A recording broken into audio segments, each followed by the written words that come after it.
আলহামদুলিল্লাহ, আজকে আমার 30কে ফলোয়ার ডান হওয়ার উপলক্ষে আপনারা জানেন যে যখন আমি 20কে হয়েছিল তখন কিন্তু আমি কিছু মুরব্বী মানুষকে বা কিছু চাচাকে আমরা গিফট করেছিলাম। এবারও সেই একই ভাবে আমরা গিফট করব, কিন্তু এবার মানুষকে নয়, কিছু কুকুরকে আমরা খাওয়াবো। কিছু কুকুর পাই নাই, একটা কুকুরই পাইছি। এখন কুকুরকে কেন খাওয়াবো আহ কুকুরকে কেন খাওয়াবো 30কে ফলোয়ার উপলক্ষে, এটা বিষয় আছে, সম্পূর্ণ ভিডিও দেখবেন। তো এই যে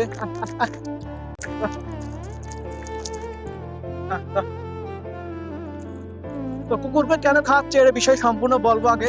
আর খাওয়াই নেই, আর আপনারা বলছেন যে ভাই 30টা ফলো হলো, তাহলে তো আপনি অসহায় মানুষকে খাইতে পারতেন। ওটা ছেড়ে দাও, ওটা ছেড়ে দাও, ছেড়ে দাও।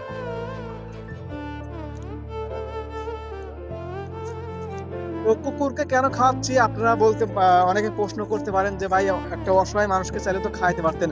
এখন আমরা যদি যারা মানবিক কন্ডিকেটার আছি 100%-এর ভিতরে কিন্তু 99%-ই কিন্তু অসহায় মানুষকে সাহায্য করে, কিন্তু কেউ পশুর প্রাণীদের কিন্তু কেউ সাহায্য করে না বা কেউ খাবার দেয় না।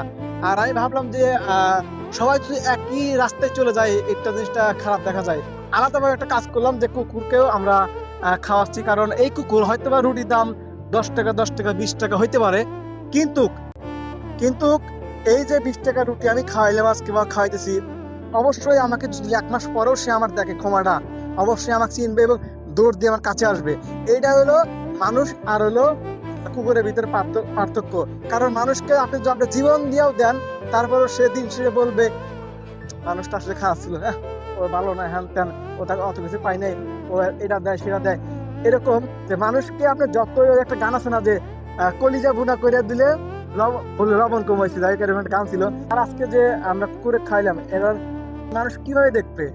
মানুষ তো ভালোভাবে দেখবে, কারণ এই কুকুর সব সময় অবহেলিত, মানে সবাই এরা ভালো চোখে দেখে না, বা তারা যে পরিবেশের জন্য ক্ষতি করে এরকম সবাই ভাবে, কিন্তু তারা আচ্ছা, এই কুকুর কিন্তু বিনা পারিশ্রমিক বা একটা কিছু খাওয়ালে কিন্তু আপনার সারা রাত জেগে আপনার বাড়ি পাহারা দিবে, আপনার দোকান পাহারা দিবে, আপনার মার্কেট পাহারা দিবে।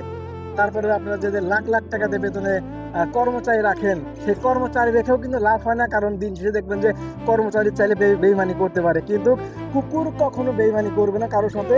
আমাদের এই কাজটা কেমন লাগলো অবশ্যই কমেন্ট বক্সে জানাই দেবেন, এবং আমাদের এই কাজটাকে আসলে ভুল হয়েছে না ঠিক হয়েছে অবশ্যই জানাই দেবেন। ভিডিওটা দেখার জন্য ধন্যবাদ। আর আপনারা যেভাবে সাপোর্ট করতেছেন আমারে, ইনশাল্লাহ আপনাদের এই ভালোবাসা এবং সাপোর্টে ইনশাল্লাহ আমার খুব তাড়াতাড়ি 100টি পূরণ হবে আশা করি। ইনশাল্লাহ সবাই ভালো থাকবেন, ধন্যবাদ।